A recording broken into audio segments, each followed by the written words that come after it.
Saudara, Aliansi Badan Eksekutif Mahasiswa Seluruh Indonesia menggelar mimbar bebas bertajuk Kembalikan Marwah Demokrasi atas sikap pemerintahan Presiden Joko Widodo yang seolah merusak demokrasi dan mengabaikan konstitusi. Aksi BEM SI di depan patung Arjuna Wijaya meminta Presiden Jokowi untuk meminta maaf kepada masyarakat Indonesia secara terbuka yang telah merusak marwah demokrasi, serta berhenti melakukan tindakan sewenang-wenang pada pemilu dan fokus menuntaskan janji politiknya. Bukan saja, belakangan ini kita melihat bahwasannya gerakan-gerakan dari para akademisi, guru-guru besar kita. Atas berbagai rangkaian demokrasi yang terjadi, maka kami dari Aliansi BEM Seluruh Indonesia Rakyat Bangkit menekankan, 1. Presiden mengucapkan kalimat minta maaf kepada masyarakat Indonesia secara terbuka karena Jokowi telah merusak marwah demokrasi, serta berhenti melakukan tindakan kesewenang-wenangan pada pemilu 2024 dan fokus menuntaskan janji politiknya. Ketua BEM Universitas Gadjah Mada 2023, Gibran Muhammad Nur, mengatakan imbas dari Sivitas Akademika mengkritik Presiden Jokowi, mahasiswa akan turun aksi sebelum pemilu 14 Februari mendatang. Bersama mahasiswa lainnya sedang melakukan konsolidasi untuk kepastian dan jadwal unjuk rasa. Aksi tersebut merupakan bentuk kritik terhadap Jokowi dan buruknya demokrasi Indonesia sekaligus dinamika politik di tanah air. Jadi untuk gerakan bersama, apakah akan dilaksanakan tanggal berapa, secara spesifiknya secara serentak belum diobrolkan. Cuman yang jelas akan dilaksanakan sebelum mendekati pemilu. Kalau secara kesepakatan forum belum ada karena baru akan dibahas. Tapi yang jelas kita mengharapkan demokrasi yang sesuai dengan koridor dan bisa meningkatkan legitimasi pemilu tahun ini.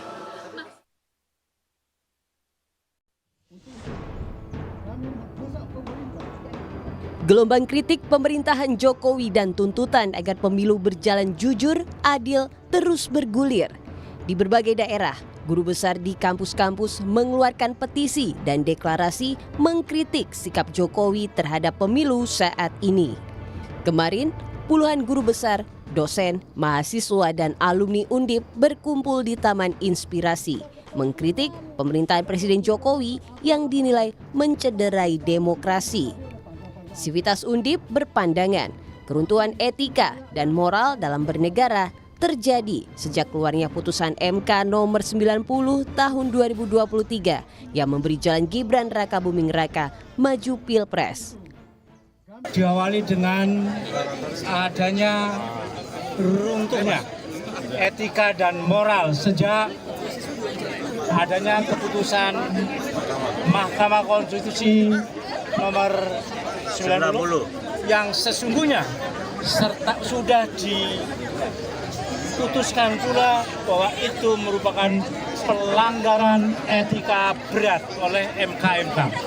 Namun diikuti pula oleh KPU tetap disahkan sebagai calon wakil presiden. Sejumlah dosen, mahasiswa, dan peneliti dari Universitas Kristen Satya Wacana Salatiga, Jawa Tengah juga mengkritisi penyelenggaraan pemilu 2024. Mereka meminta penyelenggara pemilu dan pemerintah bersikap netral, menjaga etika politik, dan tidak bertindak diskriminatif, sehingga pemilu berjalan jujur dan adil. Penyelenggara negara, baik pada tataran pusat dan daerah, seharusnya melindungi segenap bangsa Indonesia, melayani warga negara secara menyeluruh, mengutamakan keadaban dalam berpolitik, serta menghindari pelayanan yang diskriminatif. Tak hanya guru besar, sejumlah mahasiswa mulai menyuarakan pendapatnya dengan aksi unjuk rasa di kawasan Simpang Harmoni, Jakarta Pusat. Mahasiswa menuntut agar pelaksanaan pemilu 2024 tidak boleh diwarnai kecurangan. Aksi kali ini kami dari mahasiswa Sejabodetabek ya, untuk menuntut bagaimana reaksi mahasiswa terhadap Presiden Joko Widodo saat ini. Dan juga terutama tuntutan aksinya yakni mengenai mengawal pemilu agar berjalan dengan jujur, adil, dan tidak ada kecurangan sekalipun terang ataupun tidak diam-diam seperti itu, Bang. Sebelumnya, Presiden Joko Widodo sempat berkomentar soal gelombang kritik sejumlah guru besar dari berbagai universitas soal netralitas dirinya dalam pelaksanaan pemilu 2024. Jokowi bilang, ia menghargai pendapat guru besar sebagai hak demokrasi. Indonesia menyampaikan keprihatinan, Pak. Ya itu hak demokrasi, setiap orang boleh berbicara, berpendapat, silahkan. Ya. Gelombang kritik dari para guru besar dan mahasiswa sejumlah universitas di tanah air muncul tak lama setelah pernyataan Presiden Jokowi yang menegaskan jika presiden dan menteri boleh berkampanye. Petisi sejumlah guru besar menyebutkan rasa prihatin dan kekhawatiran mereka terhadap penyelenggaraan pemilu 2024. Tim Liputan Kompas TV.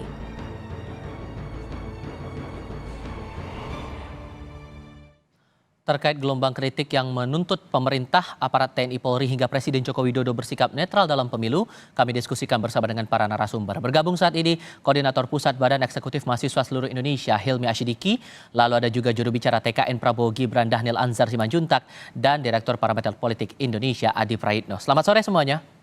Selamat sore. Terima kasih sudah bergabung bersama kami. Waalaikumsalam warahmatullahi wabarakatuh. Bung Hilmi, ini tendensi cukup serius disampaikan oleh BMSI dalam aksi hari ini. Meminta Presiden meminta maaf karena dianggap merusak marwah demokrasi. Apa dasarnya?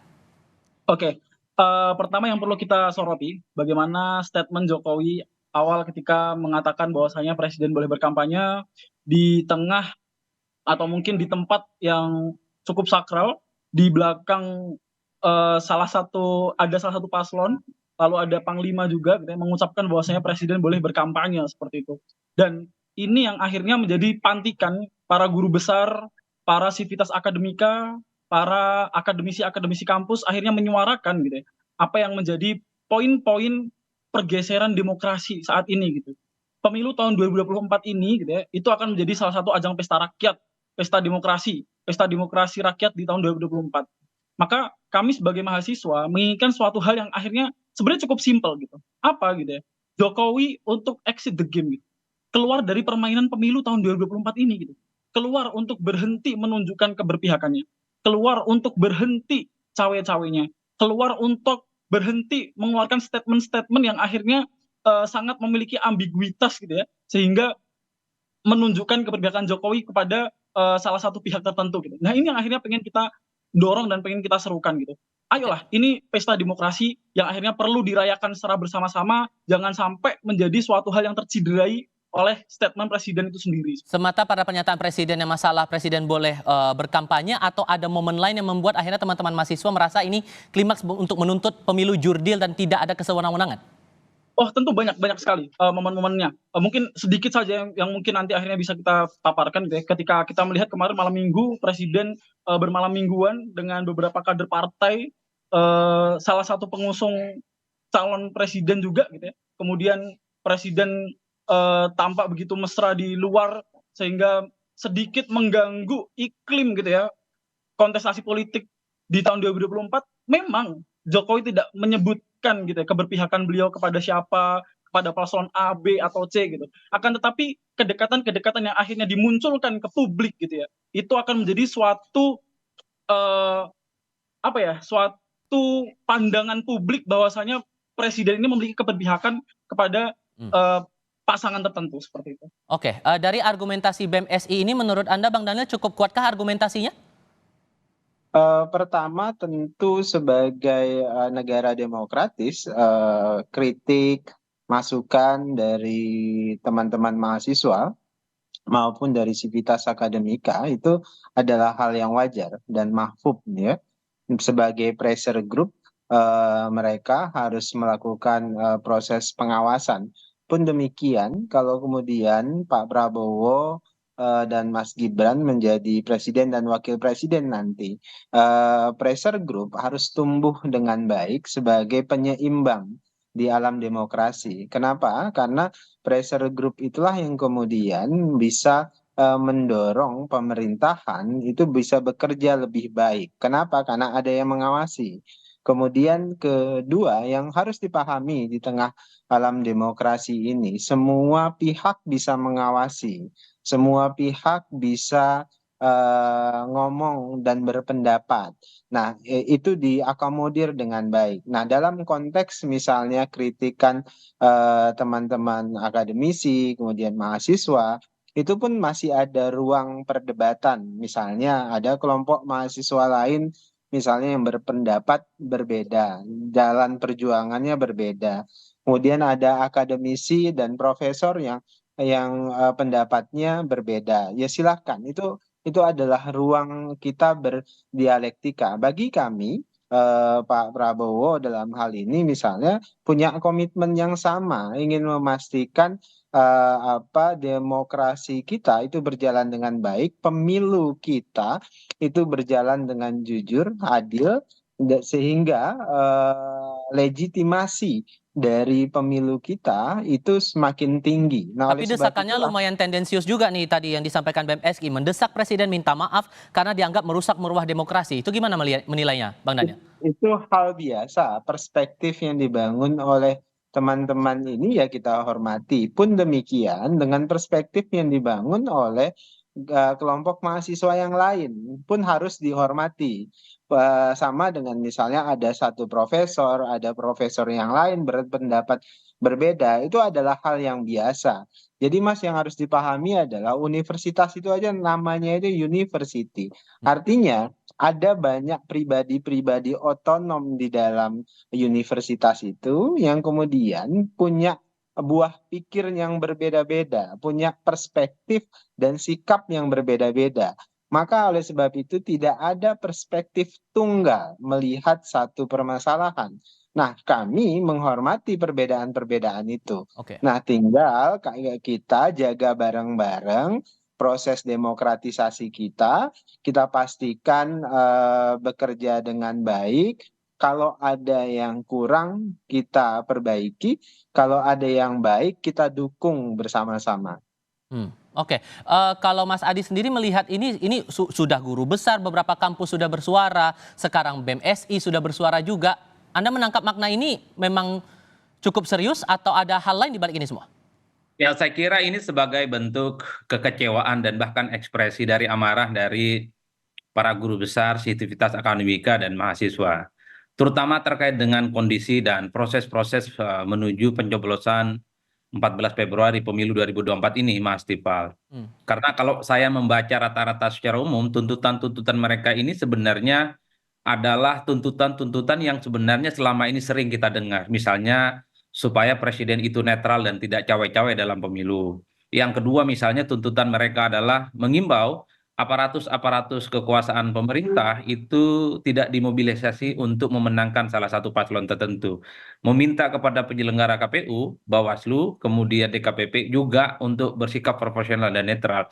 Ini menurut saya adalah narasi-narasi yang sebenarnya selalu diulang ya oleh kelompok-kelompok aktivis, gerakan civil society yang saya kira selama proses pemilu 2024 itu berlangsung, yang menjadi ramai dan menarik itu karena yang bicara itu adalah guru besar, yang menjadi ramai dan menarik itu karena yang bicara itu adalah kelompok-kelompok kampus dan aktivis mahasiswa.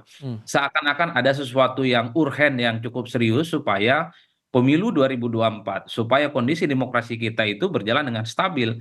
Kan sebenarnya itu perdebatannya. Apakah ini murni sebagai sebuah gerakan politik atau misalnya sebagai buah dari gerakan partisan? Kalau itu perdebatannya panjang. Tapi secara prinsip saya meletakkan gerakan politik semacam ini adalah gerakan politik moral. Supaya politik dan pemilu kita itu ihdinas syiratal mustaqim.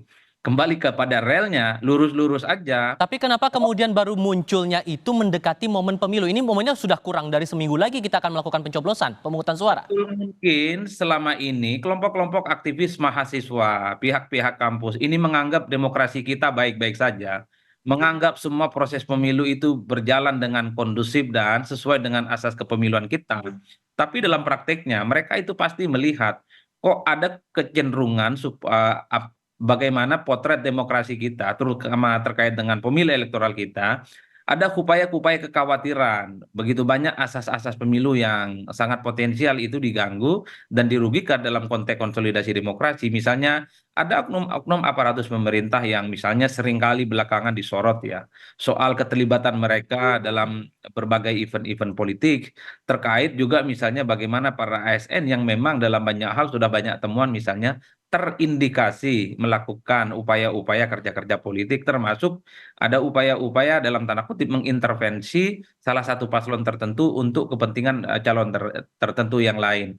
Ini bagi saya sebagai bentuk keprihatinan supaya apapun yang terjadi di 2024, Oke. siapapun yang menang jadi presiden itu adalah presiden rakyat Indonesia bersama yang itu diaplaus, itu diapresiasi sehingga tak ada olok-olok Oke. pasca pemilu tentunya. Oke. Bagi saya justru ini bagus. Kalau bisa ada mahasiswa terus demo, terus kritis, orang-orang kampus, guru besar terus kritis dan terus demo. Oke. Dan yang paling penting ini jangan hanya dilakukan sesaat jelang pemilu. Setelah pemilu, setahun, 2 tahun, bahkan 5 tahun, siapapun nanti yang jadi presiden terus kritis. Oke, pertanyaan yang sama saya coba sampaikan ke Mas Hilmi. Kenapa baru sekarang, Mas? Ini mendekati momen pencoblosan loh. Oh enggak, ketika dikatakan baru sekarang tentu tidak. Kita sudah mengkritik Jokowi ini sudah jauh-jauh hari gitu. Bahkan konsisten gitu. Kita mengkritik Jokowi bukan hanya di pemilu saja gitu. Bukan hanya di event 5 tahunan ini gitu. 20 Oktober kita turun aksi bersama-sama di Istana Negara. Kita menuntut evaluasi 9 tahun Jokowi dan ketika itu kebetulan Mahkamah Konstitusi sedang memutuskan terkait batas usia capres cawapres. Di situ kita suarakan gitu. Meskipun saat itu Mas Gibran belum mendaftarkan diri gitu. Kita suarakan di sana gitu. Lalu setelah itu mulai ada pergerakan-pergerakan yang akhirnya kecurigaan kami ternyata terrealisasikan gitu ya. Kita suarakan terus. Dan mungkin hari ini ketika kita melihat guru besar kita turut untuk bersuara, ini adalah suatu akumulasi.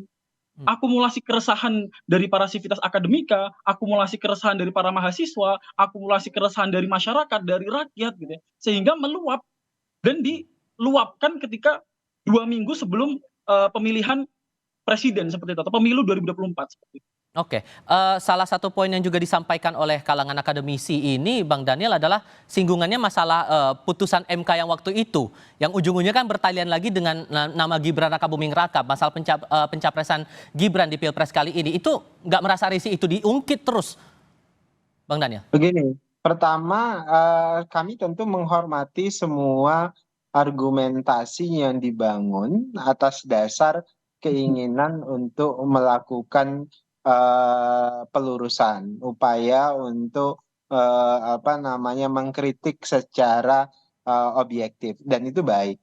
Nah, tapi hati-hati juga dengan free rider, penumpang gelap yang menggunakan isu-isu ini, terutama di akhir jelang pencoblosan ini, itu sebagai upaya pressure for electoral. Nah, itu yang berbahaya. Makanya tadi misalnya yang disampaikan oleh Mas Adi, konsistensi itu dibutuhkan. Kan selama ini kita mendengar kampus, terutama para sivitas akademika, profesor, segala macam, itu tidak ramai melakukan kritisasi terhadap pemerintah. Sebutlah misalnya ya, ada pelarangan dulu misalnya terhadap beberapa tokoh untuk ceramah di kampus. Sebut ada Rocky Gerung, bahkan ada Fahri Hamzah, bahkan saya beberapa kampus dilarang untuk berceramah. Itu profesor, tentu berapa aktivitas akademika, semuanya diam. Ada ancaman demokrasi di situ, tapi kemudian diam. Jadi ada jeda yang sangat panjang, keterdiaman para akademisi ini selama proses demokrasi kita. Namun kemudian tiba jelang beberapa hari pemilihan itu muncul suara-suara yang saya sering sebutnya sebagai seperti orkestrasi pressure for electoral. Nah, itu yang berbahaya. Kenapa? Karena misalnya ya sejak awal ada tiba-tiba karena survei Pak Prabowo tinggi sekali, ada isu pemakzulan terhadap Pak Jokowi. Kemudian tiba-tiba dan ini isu pemakzulan ini tidak dikunyah publik. Kemudian tiba-tiba ada isu yang orkestrasinya secara bersama-samaan. Nah, jadi yang kita sayangkan pilihan waktu untuk melakukan pressure ini itu kemudian bisa ditafsirkan ini seperti orkestrasi untuk politik elektoral. Nah, Ditambah ini yang lagi, oke. para akademisi harus hati-hati Oke. dengan para free rider atau tukang tebeng terhadap isu-isu Ditambah ini. lagi ada tudingan nih atau pandangan dari pemerintah. Saya sebut saja namanya Menteri Bahlil Lahadalia, Bung Hilmi menyebut ini tampaknya ada skenario, bahkan disebut ada beberapa pihak ini gerakan-gerakan partisan. Kenapa baru sekarang? Gimana tuh, Bung Hilmi?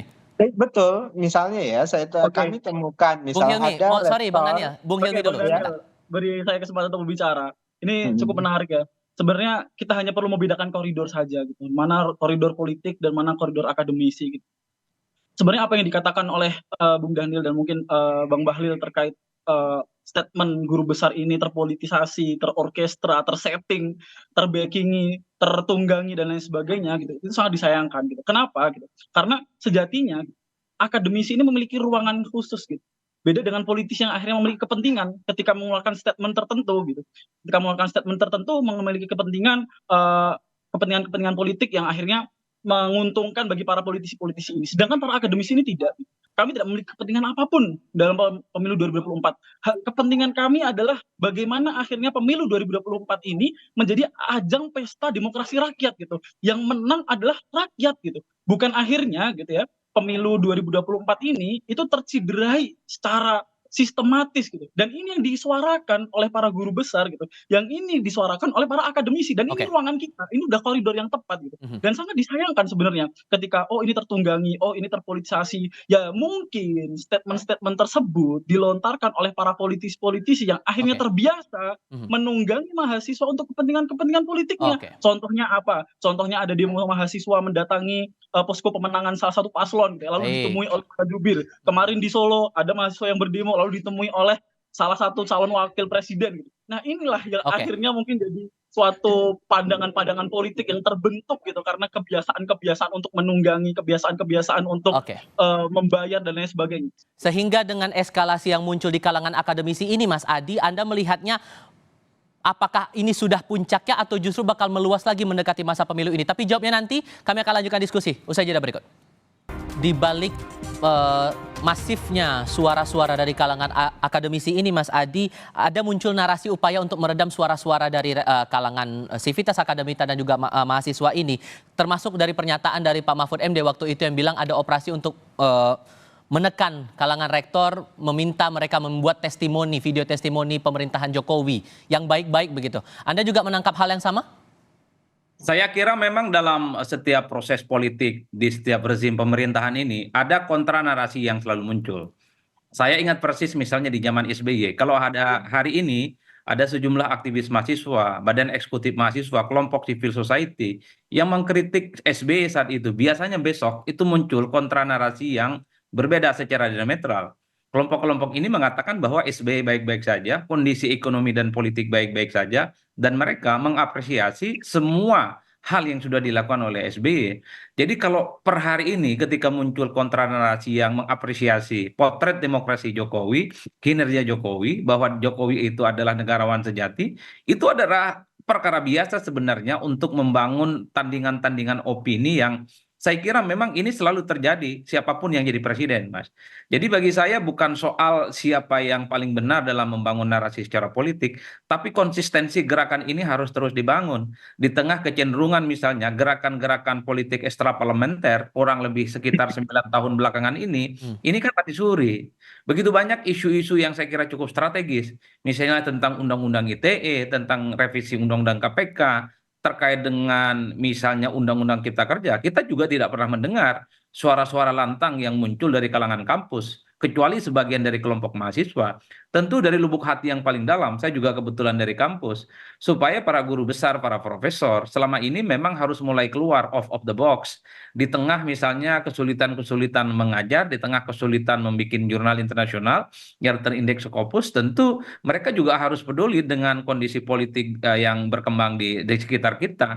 Inilah yang saya kira siapapun yang jadi presiden di Republik ini pasca 14 Februari, tentu kita berharap konsistensi sebuah gerakan gerakan politik moral yang muncul dari kampus ini terus berlanjut. Sehingga tuduhan-tuduhan bahwa gerakan politik yang muncul dari kampus ini bukan partisan, bukan karena ada free rider istilahnya Bang Dhanil, bukan karena ditunggangi, tapi murni sebagai sebuah gerakan moral politik. Karena siapapun nanti yang jadi presiden pasti begitu banyak isu-isu yang terkait dengan demokrasi, terkait dengan ekonomi, social justice, terkait dengan teknologi, tentang kesehatan, pasti banyak. Misalnya menagih janji para politisi yang saya kira seringkali menyampaikan gagasan-gagasan yang memang cukup bombastis, makan gratis, kemudian susu gratis, internet gratis, dokter yang kemudian akan ditambah dan seterusnya. Dalam konteks itulah sebenarnya gerakan politik yang muncul dari kampus dituntut supaya mereka ini sustain. Siapapun nantinya yang jadi presiden dan siapapun nantinya yang akan menjadi penguasa di negara ini. Menurut Mas Adi ini adalah gerakan moral nih Bang Daniel, dan di sisi lain juga suara-suara dari kalangan akademisi ini direspon oleh dua rival Pak Prabowo yang lain, Mas Anies dan juga Mas Ganjar. Itu menangkapnya gimana? Ditambah lagi Pak SBY juga menangkapnya demikian, ada kekhawatiran bahwa masyarakat khawatir pemilu tidak akan berlangsung jujur dan adil. Gimana meresponnya Bang Daniel? Mas, pertama kalau itu gerakan moral, ya kita bersepakat. Ada yang memang secara tulus menjadikan ini gerakan moral. Sebutlah ingin menasehati supaya kita jangan terjebak pada upaya-upaya yang tidak baik dalam demokrasi. Ya, tetapi hati-hati. Saya ini adalah mantan aktivis, pimpinan aktivis mahasiswa, mantan ketua umum organisasi besar, kemudian dosen bertahun-tahun, belasan tahun di kampus. Jadi saya tahu persis semua yang dilakukan para akademisi, sivitas akademika. Nah, yang paling berbahaya itu adalah ketika tukang tebeng atau free rider itu menggunakan apa yang dilakukan oleh para akademisi ini sebagai alat politik. Nah, itu yang harus berhati-hati. Misalnya ya, saya kenapa berani ngomong begini? Ada indikasi, misalnya kami menemukan saat seorang rektor misalnya di universitas di Tangerang misalnya, buat statement ada ancaman demokrasi dan macam-macam. Tapi fakta yang kita temukan justru dia pimpinan relawan salah satu capres. Tapi kemudian bicara tentang demokratisasi kita sedang tidak baik-baik saja, bahkan mengeluarkan sikap atas nama universitas dan sebagainya. Nah, itu yang saya maksud, hati-hati dengan para tukang tebeng ini. Apalagi ini digunakan di tengah jelang pencoblosan. Kenapa? Karena tadi seperti kritik Mas Adi, itu tepat sekali dan itu sama dengan kekhawatiran saya. Selama ini kampus kita itu nyaris sepi dengan tindakan dan laku sebagai pressure group. Nah, tapi kemudian tiba ini muncul di akhir jelang pencoblosan.